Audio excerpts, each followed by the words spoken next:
మొన్న ఓవైసీ గారు పార్లమెంట్లో ఆయన ప్రమాణం చేస్తున్నటువంటి సందర్భంలో జై పాలస్తీనా అని చెప్పేసి చెప్పారు. దీనిపై మీరు ఏం కామెంట్ చేస్తారు? అది వారి వ్యక్తిగత అభిప్రాయము. ఇప్పుడు భావ ప్రకటన స్వాతంత్రం అయితే ఉన్నది కదా. ఆయన హీజ్ అ ముస్లిం బేసికల్లీ. మరి పాలస్టీనియన్స్ కూడా వాళ్ళు ముస్లింలే.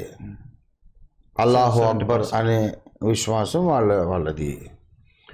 అందుచేత జరుగుతున్నటువంటి ఈ అరబ్ ఇజ్రాయెల్ వార్స్ అన్ని వార్స్లో కూడా అన్ని సందర్భాల్లో మరి ప్రతి ముస్లింకు కూడా అరబ్బుల పట్ల ఒక సానుభూతి ఉంటుంది కనుక వాళ్ళు ఇప్పుడు ఓవైసీ గారు ముస్లిం కనుక వారు సహజంగానే ఇజ్రాయేలీలు దుర్మార్గులు వేల సంవత్సరాలు కాకుండా పాలస్తీనియన్లను అక్కడి నుంచి ఖాళీ చేయించి దౌర్జన్యంగా సైనిక బలంతో అక్కడ ఒక దేశం క్రియేట్ చేశారు.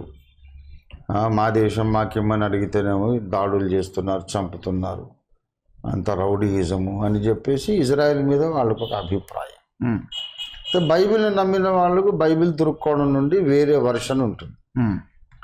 యేసు ప్రభు రాకడ దాకా ఈ డిస్ప్యూట్ కొనసాగుతుంది. యేసయ్య వచ్చినప్పుడే సమాధానం ఏర్పడుతుంది.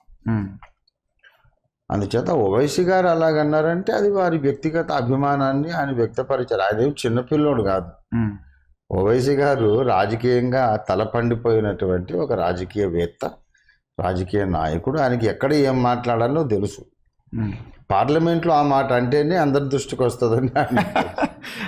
ఇక్కడ హైదరాబాద్లో వాళ్ళ ఇంట్లో కూర్చున్నట్టే ఎవరు కూడా పట్టించుకోరు కదా.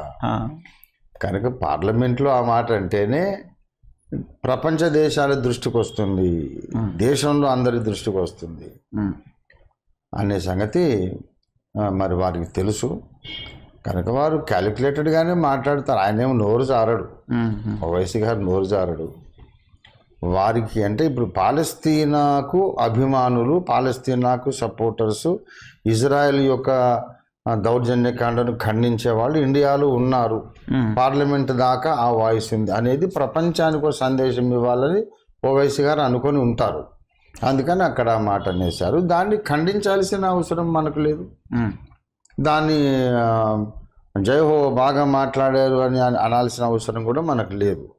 అది ఆయన అభిప్రాయం. ఓకే, ఆయన అభిప్రాయం. ఓకే.